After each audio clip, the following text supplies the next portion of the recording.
Good morning. My name is Monica Corda. I'm the Director of Business Development at the Tech Collective, and we're pleased to have you here this morning for strengthening your front line of defense against cyber attacks. We have Kathleen Malin, who's the Vice President of Technology and Operations at the Rhode Island Foundation. And we have Tricia King, who is a senior consultant at Vertical 6, who works with managed service clients, including the Tech Collective. So we are pleased to have you both here for this informative presentation. And I know for those who are in the room, and then those who'll be watching it again on a recorded version, get yourself ready for some good note taking. There's lots of information to be gleaned from these two presenters who'll be sharing some very practical ways and fairly inexpensive ways really to protect what is yours, your data and information. Tech Collective is pleased to provide these sessions for you. We have an upcoming session on September 22nd, Cyber Agility and Resilience, which will be presented by someone from Cisco with Vertical 6 as well. So I know that this is chock full, so I will hand it over to Tricia. I believe you're going to start us off. So thank you so much for attending. And if you have any questions, if you would like to post them in the chat section, and we will review them at the end. Thank you. Tricia, you can take it away. Thank you, Monica. So we are going to go over Microsoft Advanced Threat Protection and then KnowBe4 Security Awareness.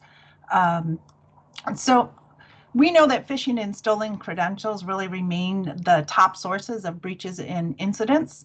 82% of all security breaches happen because of stolen credentials. Also, malware is really high on the list, and it's frequently delivered through email or documents.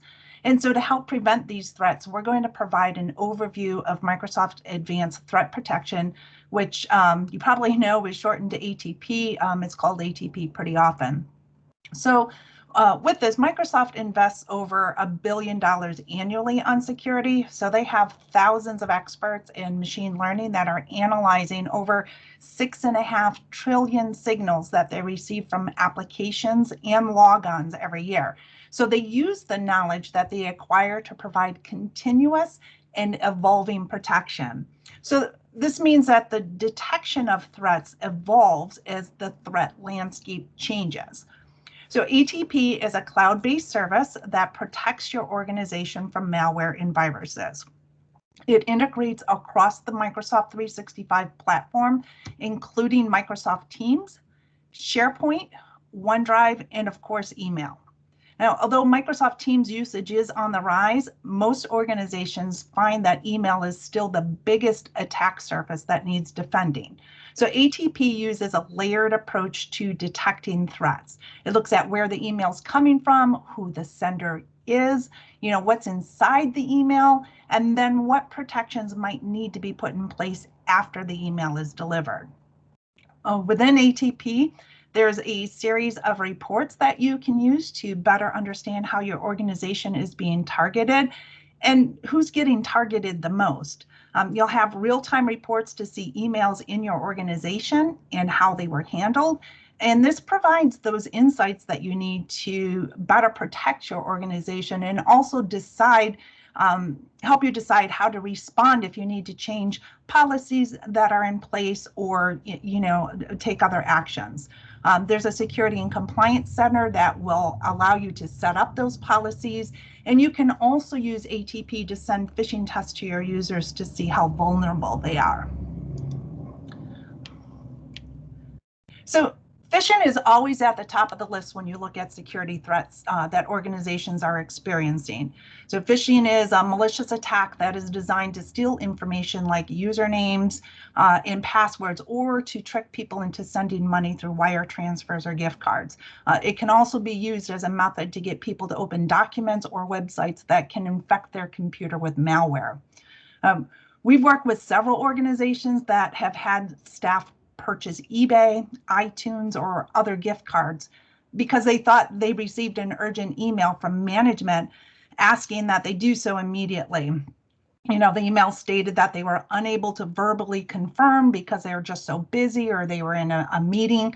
And this really creates a sense of urgency for the employees, and it will often cause people to react instead of just taking a minute to stop and think before responding to a situation.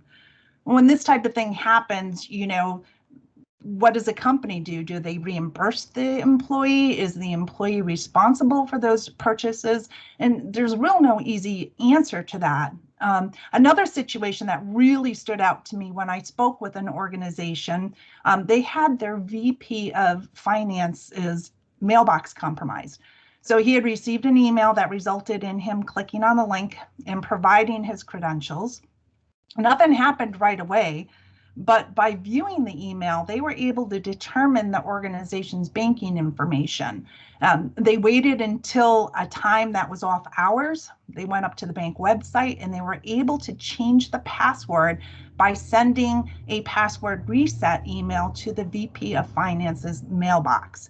So after successfully changing that password, they were able to make a large bank transfer. Now, in this instance, the bank actually caught this because it triggered their policies.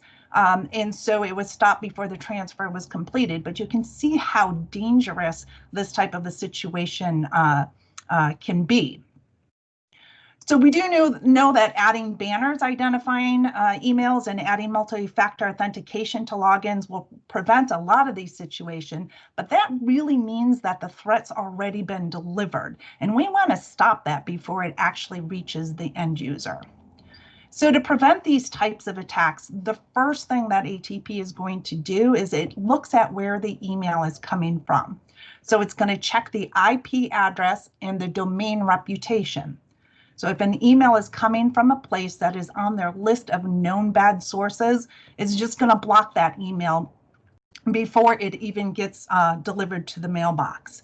There's also machine. You stop for 1 second? Somebody needs to mute their phone. There's a lot of background noise. So, if somebody is not on mute, could you please mute?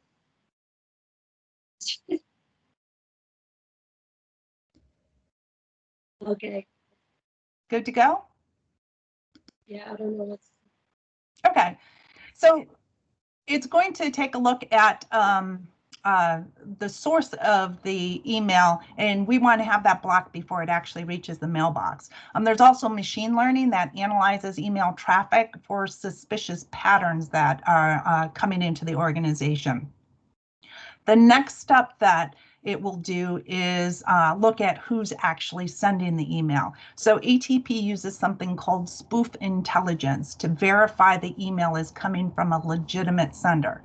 So it's going to compare the from address on an email to the actual sending infrastructure.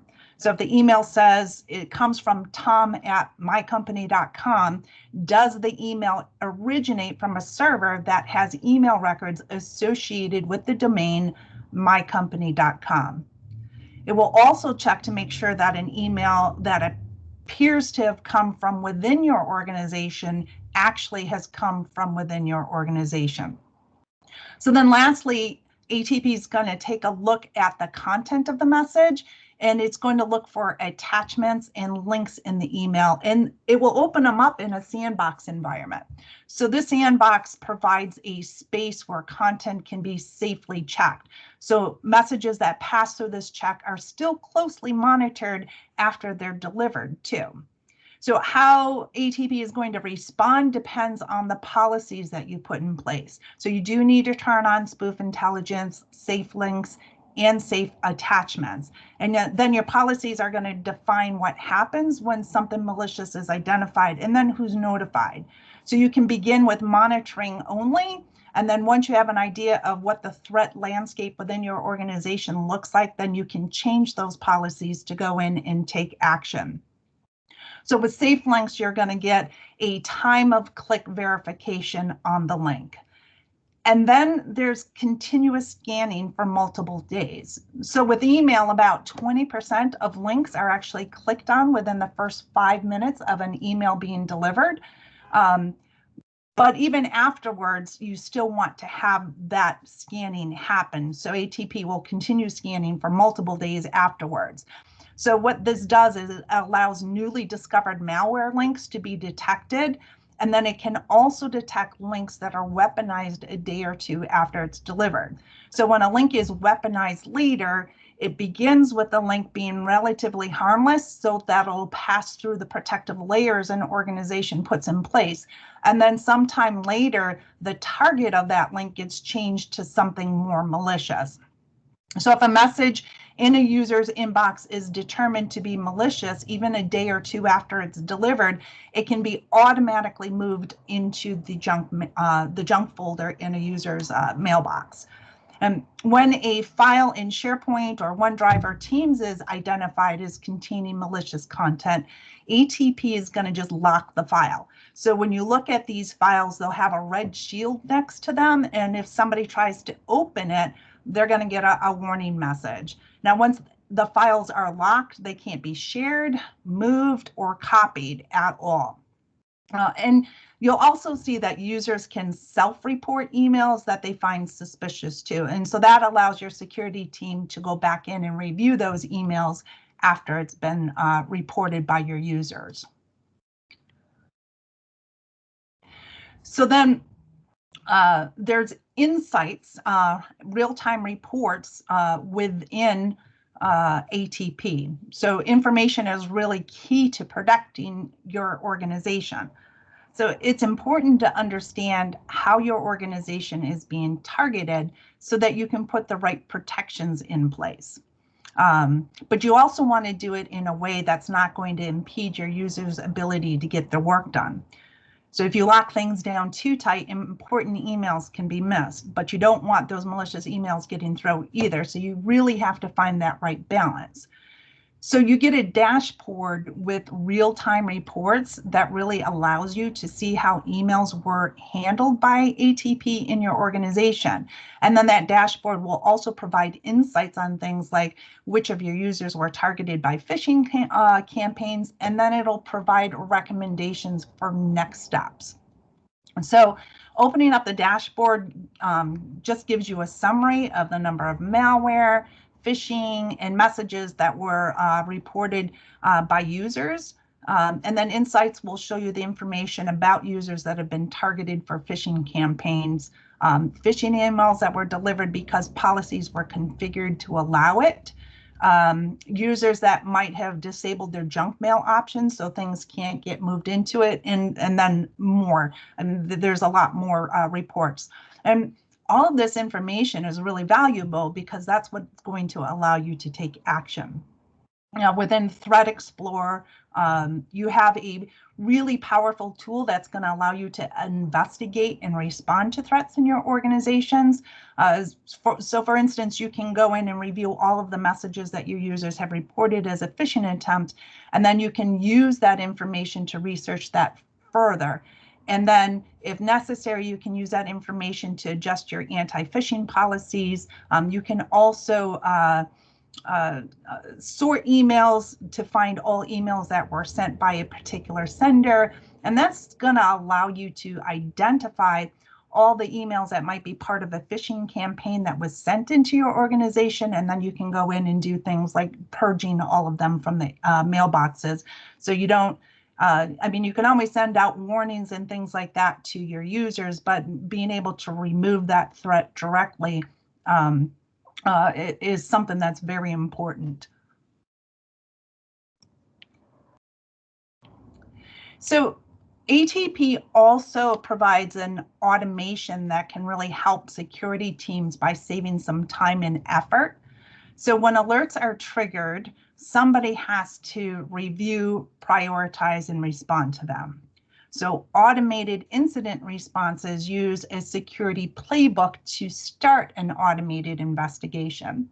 So a security playbook is just back-end policies that are based on common real-world security scenarios. So they may include investigation steps and recommendations. So the investigation is going to go through an analysis based on this security playbook as a guide. So then on those findings, it's going to go in and it will create a set of recommendations to follow as part of the response. So some playbooks are being rolled out by Microsoft, and so they include scenarios for when a user reports a phishing message, or if malware was detected after an email was delivered. And these security playbooks can be also launched through Threat Explorer. So if you identify a threat that requires further investigation, you can start that investigation using those automated steps within the security playbooks to save time. It also allows you to have a thorough response if you feel like you're in the middle of a crisis. So you don't want to try to figure out what steps should be taken when something happens while that is happening. You want to have the opportunity to kind of think through that and make sure that you have those steps ready and documented. So there's also an attack simulator that can help you identify which users might be more vulnerable to fall for phishing emails. There's different types of campaigns that you can run. One is spearfishing. So with a spearfishing attack, it tries to convince the recipient to click on a link and then enter their credentials.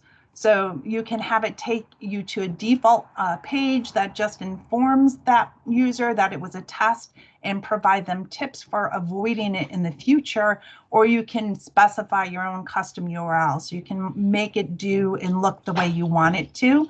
You can also do a similar one using document attachments.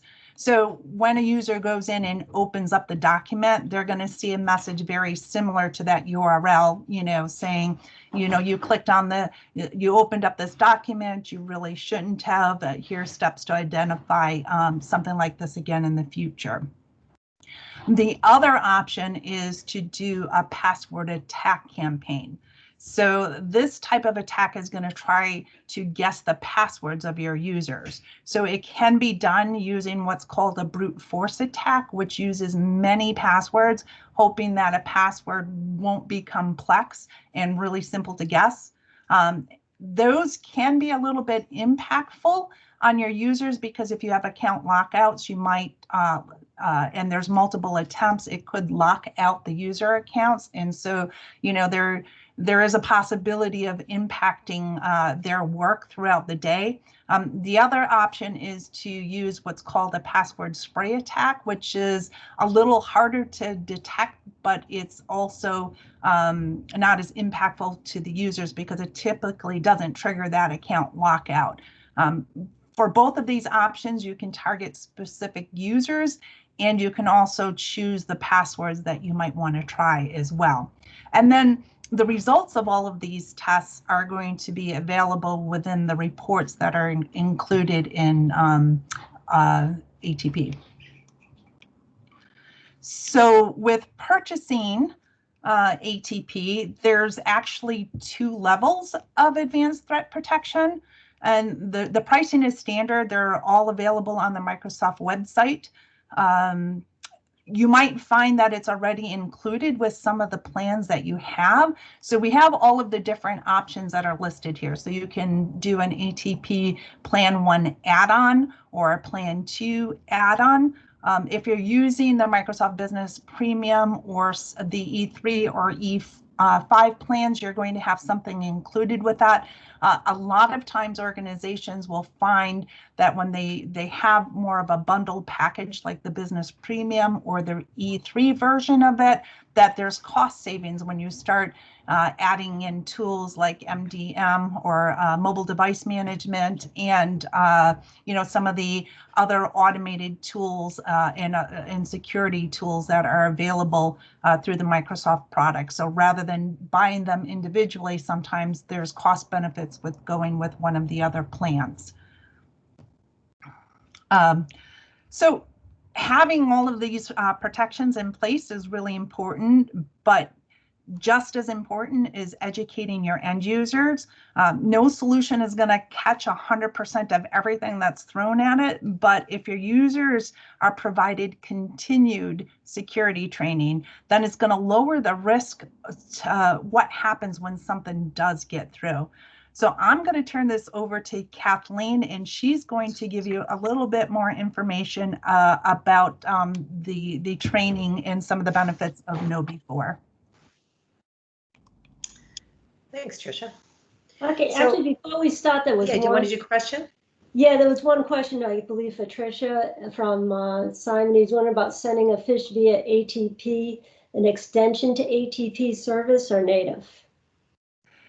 So it's there are different levels. So you do have to have plan 2 if you're going to do the attack simulator, which phishing would be included in that.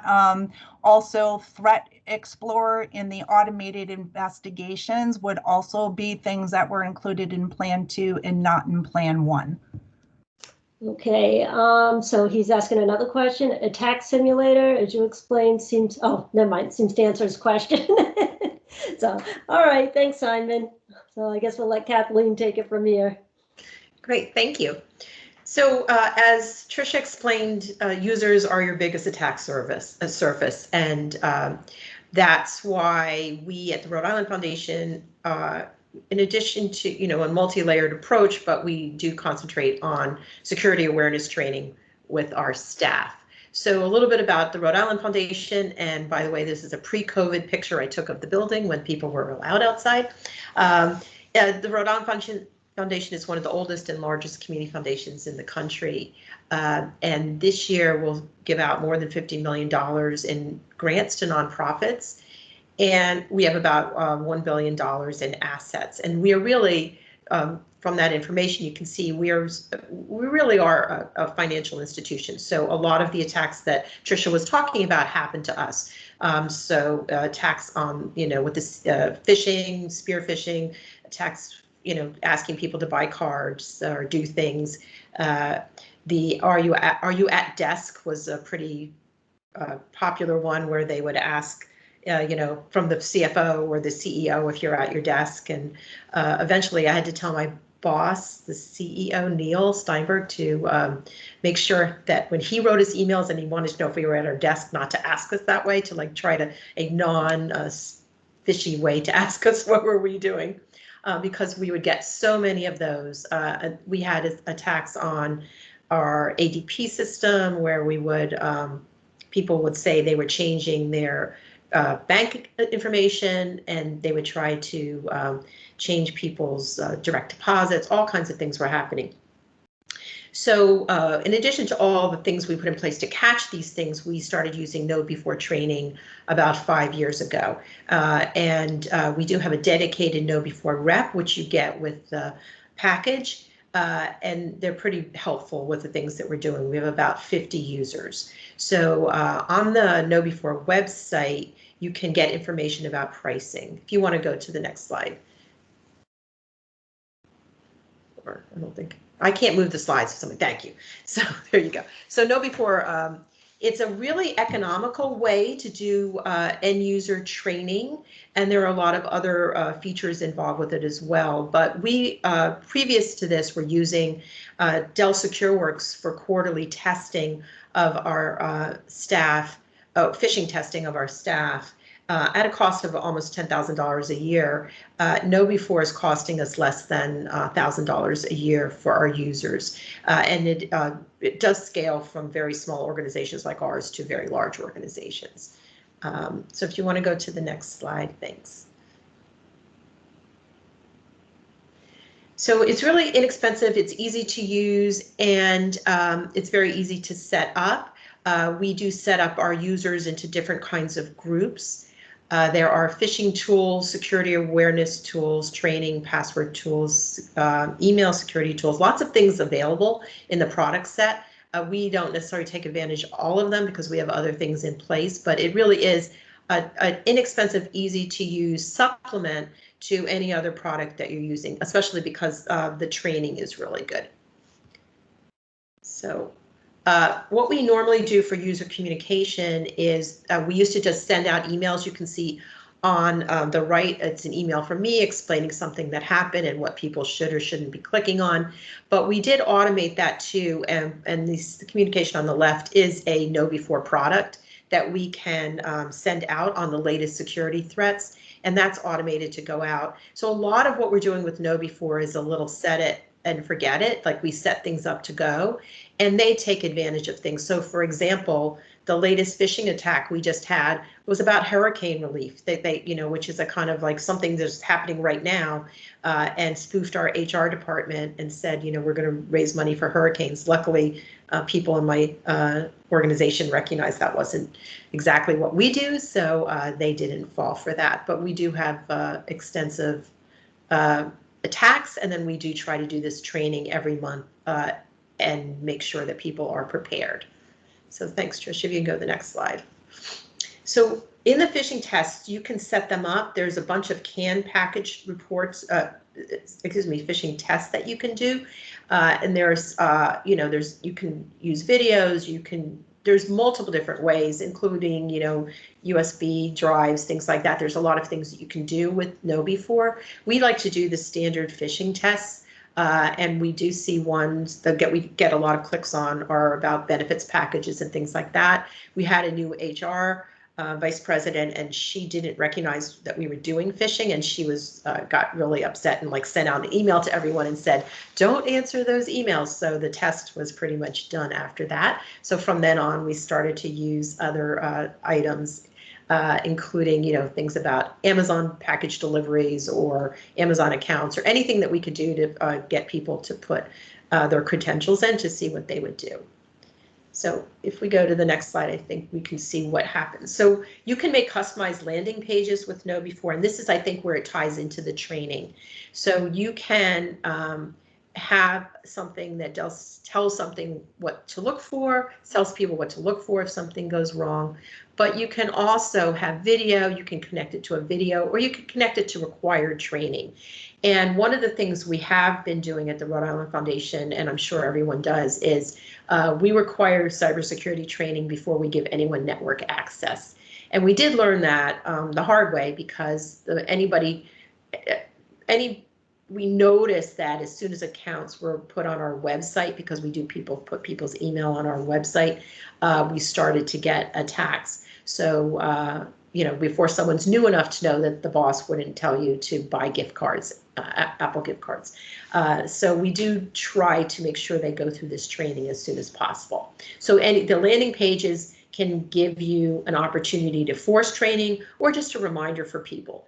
And then by and far the most popular and the one that people learned the most from was the Christmas ones or the holiday ones. So this one, you know, I think it was like, oh dear, you've been phished, is it actually resonated with our users, and it really stopped a few people who had been a little bit more likely to click on phishing links.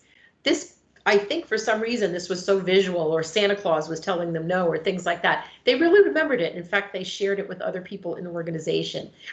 So we like that you can customize these and make this a little bit of fun too. We don't do, you know, the giant fish next to your desk, and we don't shame people, but we do share information with the CEO and also the leadership team and the board if necessary, because we also face the challenge of what happens when people fall for these phishing attacks multiple times. So we've been very careful, and we do a lot of remedial training. And lately, we haven't had anybody click on links in quite some time. And we do also set up an email address called Spam Report that we let people forward something to in case they're suspicious about it, or they also can let us know. Joe Santos, my IT technician, or I know, and we let them know whether that link is a good link to click on or not. So if you go to the next slide, I think we have some samples of the dashboard.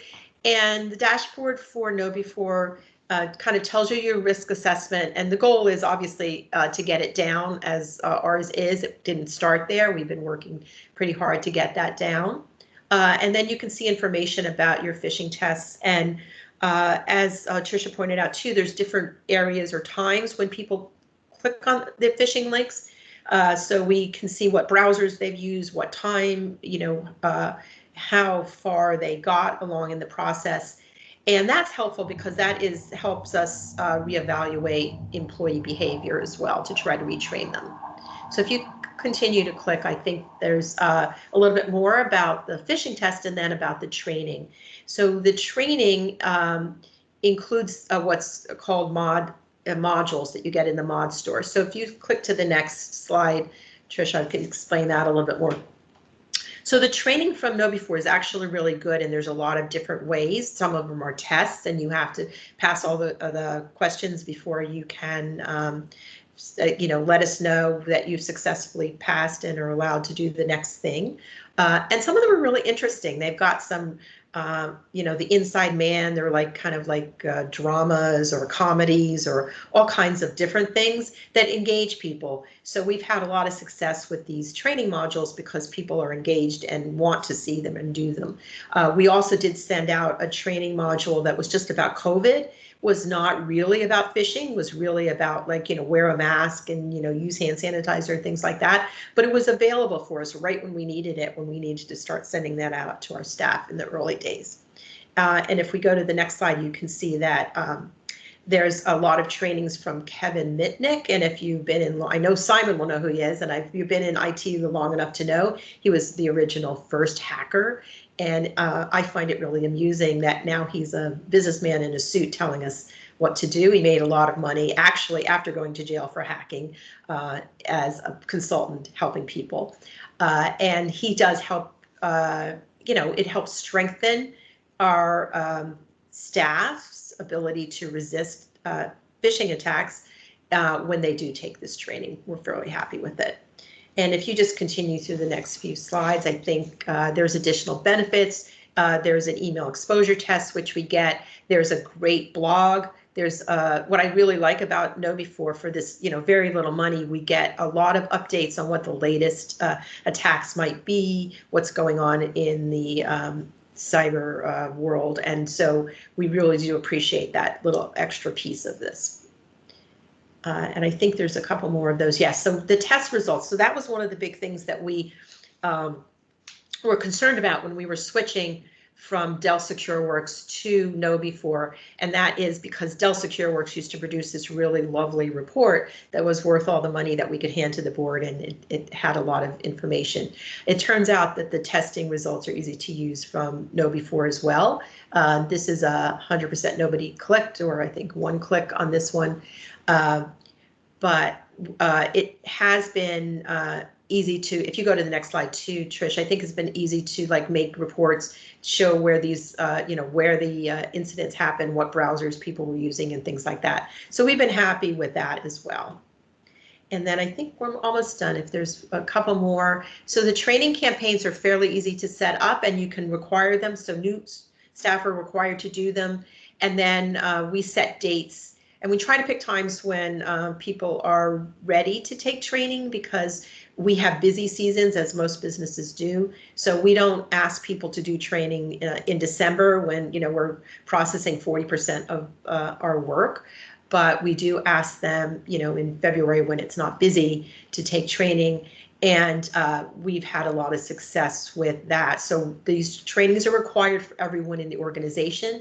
As I stated before, you can make groups. Anyone who fails a phishing test goes into a group called clickers, and they get additional training.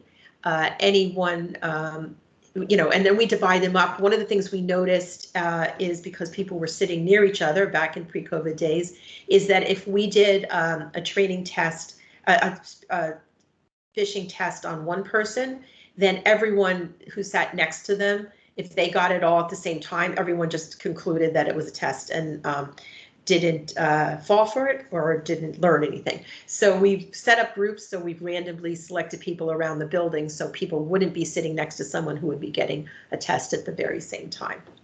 And I think there's just a couple more. So there's the automated security awareness program that's available from KnowBe4. And I think if you go to the next slide, Trish, I think there's some information about the canned and advanced reporting tools, because you can set up your own reporting if you need to. I found the canned ones are good enough for us for what we're doing, but if you need real specifics about who's doing what and you're managing a larger group, I think that's very helpful as well. And then I think my final slide is just to let you know that KnowBe4 continues to expand their product line, and they have different products, including audit, help with financial audit, security, and about phishing and things that continue to be available for the price of the subscription that we have. And I'm very happy with the subscription service right now. And as I said, we do have a dedicated rep who will call us and let us know when something new is available or happens, and schedules quarterly meetings with us. And really, she helps us set up our trainings programs and our phishing programs. So it's for the price that's a really great perk. I really do like that as well. So I think that's all I've got. And I'm happy to answer any questions too if anyone has any about KnowBe4, but I think it's fairly easy and easy to understand. Thank you so much. Simon did put in 2 questions. I'm going to ask the latter of the 2 first. I think the other may have been answered, but Simon, okay, please put that in the chat if it wasn't. Have you used any of the USB features on KnowBe4? No, actually, we haven't. We have a pretty strict rule about USB, so we haven't done that yet, but you can. I know other people at other community foundations that have used that feature. And then I see Simon also asked if it's phishing with training with phishing. Yes, I think the goal of KnowBe4 really is training, and the emphasis is on training. And so the main piece that we're using is these training modules that are, easy to customize and easy for us to use with our staff, because we have obviously a limited IT staff. But thank you. It does include Joe Santos, who does a great job with managing this as well. All right. Well, seeing no other questions, unless I mean, Simon, you've done a great job. You've held your ends there. But thank you both to Kathleen and Tricia for their time and presentations and lots of knowledge and information that they've imparted today. For Jonna, for just kind of gathering and getting us all together, and for the staff. I know Carly did quite a bit of work with just getting this slide deck ready as well. So we thank you all for attending, and we look forward to seeing you at future Tech Collective and Vertical 6 events. Thank you, and we're even getting applause in the chat. Actually, it's a standing ovation. Oh, sorry. Thank you so much. Have a wonderful day, everyone. Okay, you too. Bye. Bye-bye.